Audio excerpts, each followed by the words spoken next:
So hi everyone. My name is Ariel Bastida. I'm one of your hosts for this evening, or midnight or day, depending on where you're calling in from. We love you all from all time zones and all places. So welcome. Everyone is welcome. Thank you. It's great to see all of your lovely faces. And for those of you, we just see a still image, that's good too. And if we just see your name, that's awesome as well. All right. Well, thank you all for being here.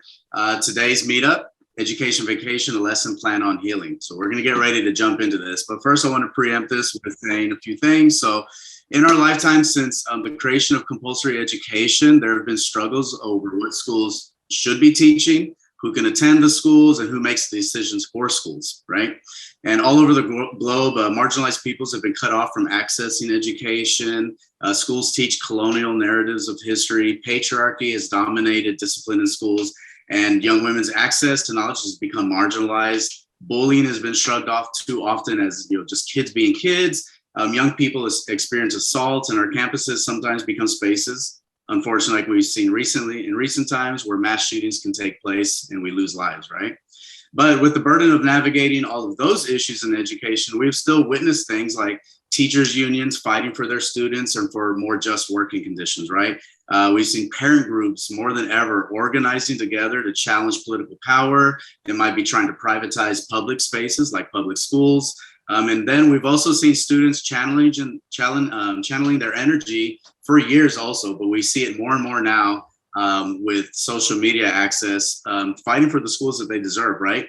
And also the schools that parents like myself, we deserve for our children as well, right? So we wanted to kick that off. That's the foundation for today, right? So thank you to everyone for being here with us for this super important topic.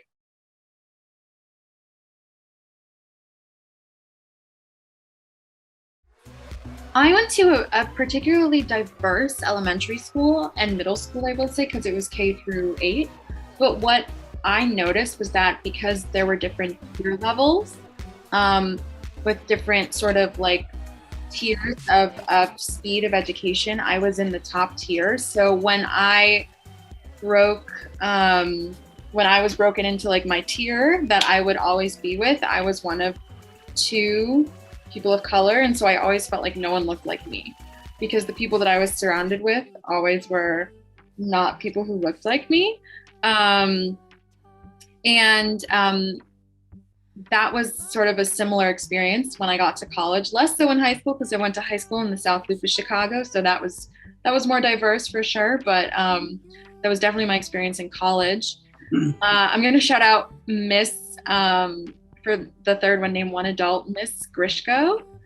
Her name was. She every Wednesday would have lunch with me, and we would eat lunch together instead of me going down to the lunchroom.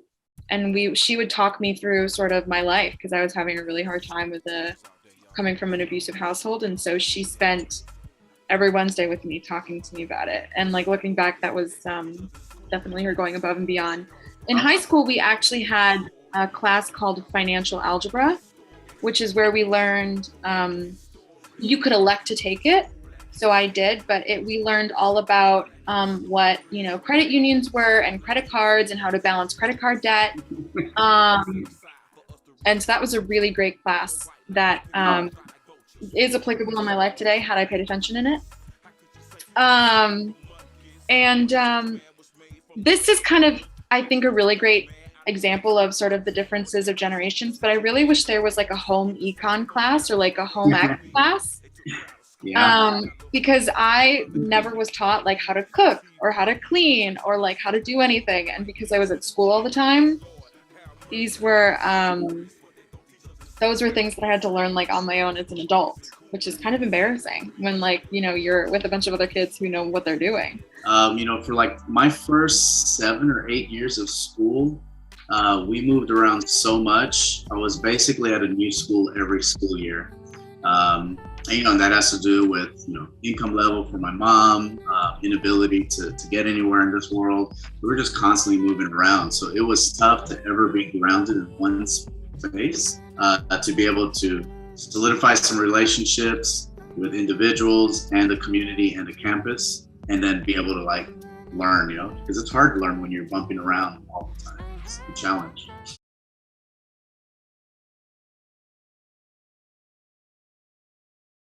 Something I shared out was that it was the question where it was like, is education like setting us up to be like workers? And I shared out how like when you're in college and you graduate and it's your senior year, how I strongly felt that way.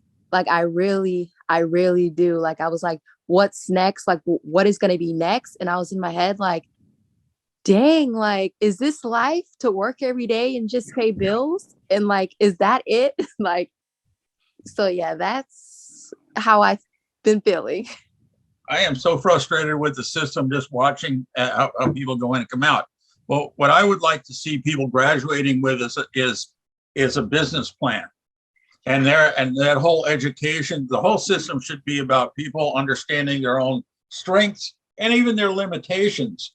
And they build a business plan on that. When they graduate high school, they can start working on that business plan and even maybe get it funded by the state or the federal or the government of some kind. And that way people give people what most people want, and this is across anything, is more control over their lives, and the government keeps taking away control and keeps giving more. It's more and more oppressed. May not look like that, but it's more and more oppressed. So yeah, I'd like to see people graduating with a business plan of sorts.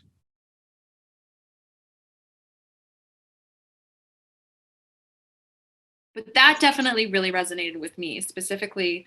Like, wouldn't it be fun if schools taught us stuff that actually would benefit us in life? Like, raise your hand or put your hand in the chat if that resonated with you. Yeah, I see hands. Absolutely. I see nods. I'm wondering if it's the issue isn't that schools don't teach us the skills, but the way in which they teach the skills, might be something that they probably need to expand on and reinvent that really makes it relevant to make learning possible for this era. I'll add to it. Yeah, I think there was a really great like pedagogy link shared too, just that process of learning about how we learn and teaching people how to teach and how to hold space. I think that is such an important part. But it's like, I was just thinking about how we were saying, we have to work and then we have to work all the time to just pay for our basic necessities, food, housing, clothing. And like, what if those were somehow free or we were more empowered to make them ourselves and be less dependent on paying bills? And then I was thinking about schools and communism and how like folks are taught differently based on the economic systems and what that could mean for the way that these systems are structured and how we can keep breaking that and what the future of like enlightened, holistic, alternative schooling continues to look like. I would love to learn more about the leaders in that space. I think there's a lot of attachment to how things are taught, right? And there's not a lot of imagination and partnership with students to really customize and really develop how schools should look like. When we think about like the goal of schools, and hearing from the team, it's just like, it should be customizable. It should be trying to figure out what are you good at? Like, what are your limitations, right? Maybe not just for labor, but how to access your world, how to develop community, right? And I think it's surreal and I think it's strange that in a school where it's mostly students, young people, right? There's not a lot of young people at the table making decisions, and we really don't think about them as partners, right? So yeah. Yes. Thank you so much for that, Carmen. Yeah, that's exactly it, right? At schools that I worked at and trainings that I used to do with teachers and school staff, we used to say, are you doing things to students? Or are you doing things with students, and changing your mindset? Because why can't a young person, like Carmen was just elaborately saying, have some input in their life, and learning is part of life. So why can't you have some input in that, right? Well, I have a question that I'd like to pose to the group, kind of going off of what we just talked about and what Carmen just brought up, which is this question of, should youth have a voice in their own education? I'm talking specifically students who are younger. I was one of those kids that was very loved to walk around, loved to play in the sand, and I was reprimanded time and time again, like sit still, don't move. Yeah. So I'm curious if anyone has had that experience, or especially being, I know there's lots of mixed kids in this space or POCs in this space. Just the way that I communicate was different than sometimes my peers, just because that was how I was growing up, where we talk really loud in my family. And so I was told many times, like, shh, quiet, which to me was like, damn, what? So my question to that is, should youth as a group or should the individual person? Because it's a hard time for me. It's like, okay, I'm going to pick Ariel. Okay, so if I saw you playing in the sand, it'd be like, well, what can you do with the sand? What can you build with the sand? And that becomes your medium for art or something like that. And instead of saying, oh no, you got to get over here and work with something else that nobody really has a value in. So I think I don't know if it should be like the youth should come in as a group and have a democratic vote. It should be the person, regardless of their age or anything else. And that's because that's your interest and that's your strength. And it's what can you do with that sand? There are some sandcastles out there that are phenomenal. What else can you do with sand? And I think there's ways of fostering creativity in all kinds of media, something like that. I think the individual should have a say in their own education, and that's where people can kind of pick out what are their strengths and their talents and their gifts that their ancestors gave to them. Mm-hmm. Yeah, for sure. Yeah, that's totally there's so much you said there that is correct. It is hard for young people in K through 12 to have a voice because there's typically just no space for that, right? And also it's difficult for teachers because teachers are told what to teach unless they want to be insubordinate and just say, okay, I'll do that, and then go do their own thing, right? And that's hard to do, right? Because you got to survive in this world. Let's say we have a hand raised here. Catherine? Oh, I knew Catherine was going to raise her hand as soon as Don said ancestors. I'm excited for it. I mean, I am a newly retired educator, so I have been in the classroom and I know how it is from my perspective as an educator. One, I'd ask all you young people, get on school boards. Get on school boards and check out those ladies, those that I put in the chat. Check out their organizations, their programs, because it's when you're on a school board, you're the people who get to make the policy. You're the ones who get to tell the administrators, hey, we're going to do responsive classroom. Hey, we're going to do social emotional learning with Dr. Dina Simmons, her way. And so I really encourage that. And it really depends, and I said it in my small group, it really depends on what type of school you're in. You may have a school board who's pretty knowledgeable and have requested that your school provide different types of training that do allow you to be outside more, that do allow more recess time in between and not so structured in the old form that I wasn't envisioned. And so so it really depends. And I just encourage all your young ones and even us older ones, get on school boards. You get to make the policies. Quickly, I want to call out this chat comment from Kirsha that says, I wish emotional intelligence was something that was more commonly taught in schools. Yes. Kirsha, not to call you out, but can you talk more about that? Because I've never even heard that we're teaching that in schools, and I was just in school. So it's something I learned when I was in grad school in Chicago, that there's there's emotional intelligence, and it's something that is slowly being started to pick up in like smaller, I think like charter schools and stuff, and maybe private schools. But in general, I feel like emotional intelligence is just something that literally every human being can learn from and use in their daily lives, even after they're in school. And it's just something that I think is, as Don says, is quashed. I think that it's something that we're lacking in our society, at least as from the American standpoint. And I feel like if we are able to teach kids, like even as young as 4 or 5, emotional intelligence patterns and behaviors and stuff, we would be so much better off when it comes to empathy and just like really basic stuff like that,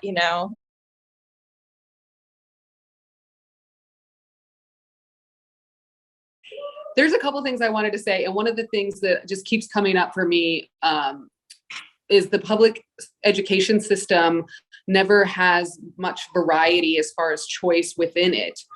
We were talking about that, like all the high schools are like 2,000, 3,000 students. Like they don't have any smaller high schools that are public that people can choose from. So if you wanted a smaller school, then you have to go into the charter school system. And then I also want to mention that I've had an interesting experience with school racial integration here. My kids were going to a charter school that was mostly Hispanic, and it didn't work out for them. And I had to switch them to another school that was mostly white. And then in general, there's still school segregation happening because of white flight. So then we're still like, I don't know, having the issue, and I have no solution for this, of like having segregated schools where people aren't becoming comfortable with a diverse population in the school system. So I don't know how we combat that, but I just wanted to share that that is my experience. And I think it really sucks that people are fleeing away from the public school system. But again, like they don't offer variety within their systems, which I think would be really cool. One other thing we're doing, and I won't take up too much more time, is I'm a coalition leader. And what we're trying to do is build emotional intelligence in schools by creating trauma-informed or trauma-resilient schools, by training teachers to be trauma responsive and having mindfulness rooms in the schools, and having trauma responsiveness be like where they lead their education from, as opposed to an afterthought.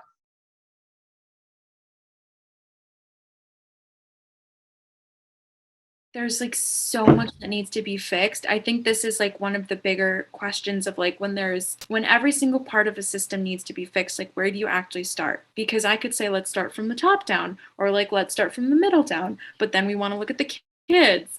And it's like, where do we even start? Like there's only so many resources out there as of right now that are allotted to students and teachers. So I guess for me, it makes me beg the question of where do we begin?